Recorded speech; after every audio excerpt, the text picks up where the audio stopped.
자, 대일 굴종 외교가 아닌 사실상 매국 외교 기조를 지금 이어나가고 있는 윤석열의 신친일파적 행보, 정말 수많은 국민적 비판과 분노 여론에도 불구하고 여전히 계속 이 기조를 유지하겠다, 이런 강력한 의지를 드러냈다라는 소식이 전해지지 않았습니까? 자, 이번에 주일 한국대사의 후임으로 이 박철희가 내정됐죠. 국립외교원장인 박철희가 내정이 됐는데 이 박철희를 통해서 이 기조를 이어나가겠다라는 거예요.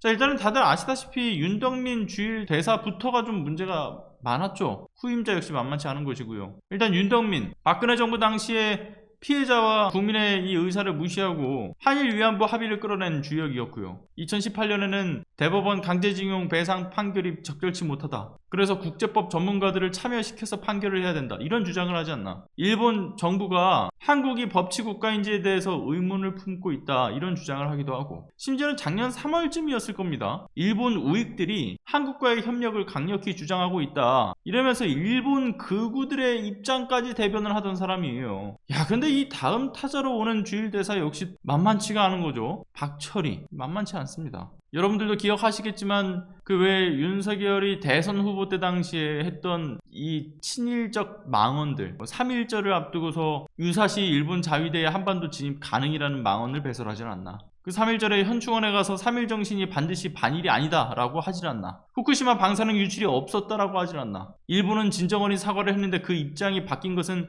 문재인 정부의 대일 정책 문제라고 하면서 한일 경색에 있어서 일본의 면책을 주장을 하지 않나. 심지어 윤석열이 정치인으로서 첫 선언을 했던 날에는 또 뭐라고 합니까? 일본군 위안부와 강제징용 배상에 관련된 사안을 두고서 과거사는 과거사대로 해야 된다, 일본과 실용적 협력을 해야 되고, 그래서 이거 다 올려놓고 그랜드 바겐 해야 된다, 그리고 죽창가는 이념 편향적이다, 이런 배설들을 해오지 않았습니까? 그런데 그의 친일적 이 망언들이 한둘이 아닌 상황에서 이런 윤석열의 사상과 그 메시지를 내놓는 데 있어 뒤에서 도움을 줬던 사람이 다름 아니라 박철희입니다. 지금 주일대사로 내정됐다라고 하는 박철희가 바로 윤석열의 사실상 그 매국적 외교 기조의 스승이죠. 대선 캠프 시절에서는 윤석열의 대일 정책 보좌를 하고요. 그리고 당선된 이후에는 대통령직 인수위원과 이 외교안보분과의 전문위원을 했고요. 22년 4월에는 정진석을 단장으로 해서 보내줬던 한일정책협의단에서도 단원으로 함께해서 일본으로 가서는 기시다한테 윤석열의 친서를 전달하기도 했었지 않습니까? 지금 딱 보면 이게 딱 견적이 나오고 있는 거죠. 그뿐 아니라 뭐 이력도 보니까 미국 콜럼비아대에서는 일본 정치학 박사를 땄고, 도쿄대에서 특임 교수했고, 그 밖에도 뭐 서울대 일본 연구소장도 하고, 현대 일본학회장도 지금 지냈고요. 이거 뭐 보니까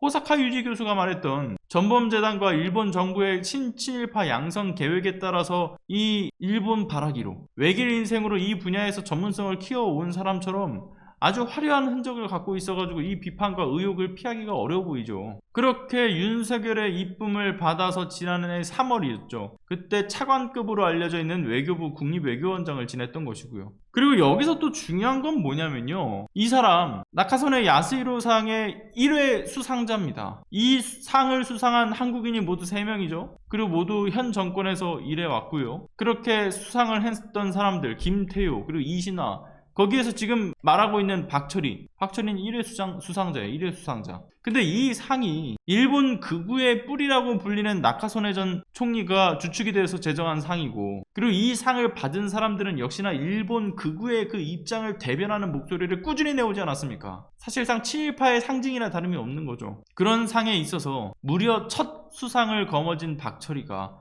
주일대사로 간다, 대놓고 퍼주기 시즌2 계속 이어하겠다라는 거죠. 지금 뭐 인사검증 마치고 일본 정부에는 아그레망 신청을 해서 허가가 나오게 되면, 지금 벌써 신청을 했다죠. 그럼 다음 달이면 정식 교체가 이루어질 거라고 하는데, 야, 뭐 벌써 지금 일본은 아주 파티입니다, 파티. 아주 적합한 인사를 내정을 했다.